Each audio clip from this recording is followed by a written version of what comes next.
Hello, captains. It's me, TONIK TZW, and I'm here with the Stig. And no, it's not the Top Gear one. If you've ever seen it, you'll know what I'm talking about. And if you think this splash screen looks familiar and gives you a bit of a feeling of deja vu, then this game and the gameplay will probably give you that same feeling again. But don't worry, no, you haven't fallen into an alternate universe where you're watching the same video twice. Trust me on that one, because we're here in the Tier 7 premium destroyer, the Jaeger, which, as we all know, is just a torpedo fiend. It is the pan-European version of the Shimakaze, apart from the fact that the torpedoes hit like a schoolgirl having a pillow fight. But what it does do is reload very, very quickly. And that means it's very good for zone torping. And if you don't know what zone torping is, it is about denying the red team access to an area or using your torpedoes to force those ships to turn into positions which gives your team the benefit of their broadside. Now, this Kuchesov has obviously never seen any of my videos and doesn't understand the risks and dangers of dropping into a smokescreen very early in the game, especially when everybody has their guns loaded and every destroyer has full racks of torpedoes. And another great thing about the Jaeger is we've got this wonderful torpedo reload booster. Now, the Collingwood out there, I think is it a Tier 6 premium British battleship? I think it's a better version of the Nelson. I can't remember if it's a 6 or 7. But this Kuchesov smoke fire penalty, gets himself spotted as we drop a couple of torpedoes on. And we turn away because we want to take this cap. Because as I always say, cap's a king. Every 5 seconds that you hold a capture point, it's going to give your team 3 points, and that is why it's important, because if you control all the caps, it means you don't have to kill all the ships, because this game is not all about damage, but we'll take 37,739 damage and first blood to get rid of that Kuchesov. I do believe we also landed something on that Collingwood as well, who is now backing out. Now, if you remember the game that I played in the Sashio, which I'll put up alongside this one and probably link in the end screen, by getting rid of a ship, we have now opened up this area of the map, which is going to give us the opportunity to sail through and put the pressure on these guys. That Iowa gets an absolute battering of someone, and the team are going to continue to batter him.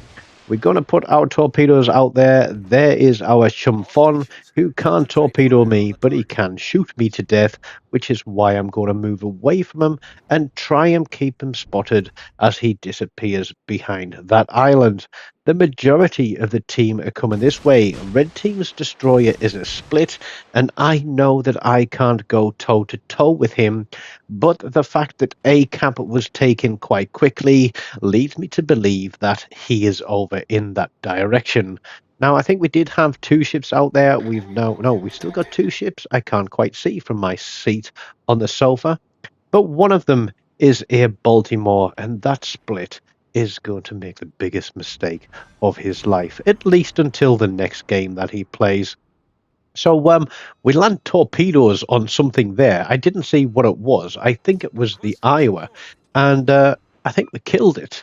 And then we land some torpedoes on the Collingwood and get a flood as well. But that one does not appear to be ticking, so he's obviously damage controlled it. And given the fact that this cap is wide open, the majority of the team are behind me, focused on the Collingwood on the Chumfon. I'm going to start zone torping around out here, and if that Kansas decides that he's going to come around the corner, then he might get a nasty little surprise. But there is still more than half of red team out here. And look at these guys. These guys are all focused on 2 ships. Now, it is overwhelming firepower. Yes, I agree. And the reason I've turned away from the Kansas and not towards him is because there's also a Talon in this game who I seem to recall has radar. And if the Talon has radar and the Split has radar, and you look at the fact that I am located, which means it's either the Talon or the Split, I am the closest ship to them. We take the cap, and now we're going to go like the Buffalo Girls. We're going to go around the outside again, and we're going to push into open water to the south edge of the map while these guys continue to try and take out that Collingwood, which they finally do. Thank you very much indeed. And that means that they can all hang a right turn and start coming this way to help me. But if I want them to help me, I need to help them, and that means I need to spot some targets for them again. But we're going to play safe on this one. We're going to push south, and we're going to push wide, because we want to try and make sure that we're as far away from that Talon as possible. So thinking tactically, and guys, if you're going to be playing destroyers, really take the time to look through the ship list, have a look through the different nations, and have a look through the capabilities of those ships so that you know how to play to your strengths and to avoid giving them the leg up on you. So there's that Talon. I am in radar range, but I'm a long way out, so not quite close enough. We could dodge a few shells if we need to, but the Kansas is coming this way. Now, we have these really fast loading torpedoes, and the more damage we'll do, you'll see that I have an epic torpedo reloader boost there, which means for every 30,000 damage, we get a reduction of 2%. We've currently got a double stack there.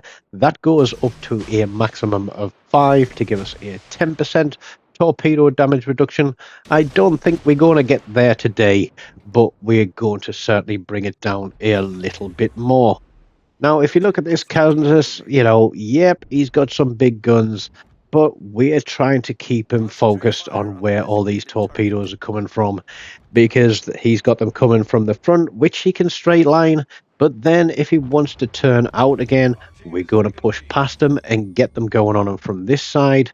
The Scharnhorst gets a hit there. It looks like he's flooding and he's on fire, but he is going to blap our Scharnhorst and get rid of him. And I kind of wish that I had risked it for a biscuit and put some fire onto that guy, but it's better that we stay undetected, because if that Talon knows that I'm here, he's going to bang his radar. All I'm interested in is zone torping, slap the torpedoes out there, keep things spotted for the team, and keep them guessing to where I actually am.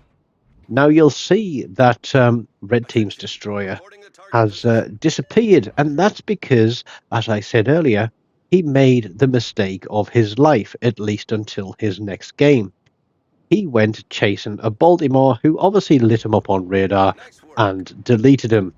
Now we could have shot at the Talon there as well and taken another kill from the game, but again, we're probably within Zeton secondary range here, and also we've got that Leon in front of us. So 2 cheap kills that we could have sniped away. We missed all our torpedoes on that Zeton, but we'll come back to him a little bit later. We're on 2 kills, 1 assist. We have 2 full solo cabs, and now we're going to give the Leon something to think of as well, because he is just backing up. He's doing the true French thing, and he is in full retreat. Sorry guys, I know it's a bit of an old joke, but you'll never find an old person in French that never served in the resistance. But we're going to give the guy a wake-up call now and let him know that we're here. The torpedoes are running, and this guy is an absolute gunner to give us kill number 3. Now, had we been cheeky and sniped the Kansas and had a pop at the Talon, we could have had a Kraken by now. But I don't play for the medals. I don't play for the damage. I play for the win. And that is exactly what I have done in this game. I've zone torped, I've hit things, I've killed things, I've taken caps, but most of all, I've played to keep things spotted for my team, keeping red team on edge. And I'm thinking, is this Zeton going to turn around and come back towards me? What is he going to do? So we just stack the torpedoes out there as we sail onto this cap. And I've said it a million times before, this is the most painful time as a destroyer player because you've got to take yourself out of the game for an entire minute. But we can still play from here because I don't think he can see us from here. And there we go. We can get shots across the top. The island is blocking him from seeing us or taking shots at us. And we are going to get a fire on him. Now remember, some of these German battleship slash cruisers, they have a reduced or a restricted number of damage controls, which means the more fires and the more floods you get on them, the more likely they are to hit a damage control, which means that by the time you get to late game, they haven't got any left. And a fire or a flood will stick and tick on them, but they can also get absolutely blattered by your team like this. And we have the cap. We're pretty much guaranteed the win. There's no way this guy is taking down all of those guys in B cap. And so we are going to chuck some HE his way. We're going to get a fire. We're going to do a bit more damage. And we're going to be very, very jammy here and pick up kill number 4. Now you know why I was thinking I should have taken some snipey shots at that Talon and at the Kansas, because that could have very easily been a 5 or 6 pack game. But we topped the board with 3,200 base XP, and when you're 1,100 clear of second place, I know a lot of it's down to do with the capture points, but we certainly did our part in that one. So a little bit of deja vu alongside the Sashio game, but if I do say so myself, it was a game very well played. So if you have enjoyed that one, smash the like button, leave me a comment, subscribe to the channel if you haven't done so already, and as always, until next time, take care of yourselves and goodbye.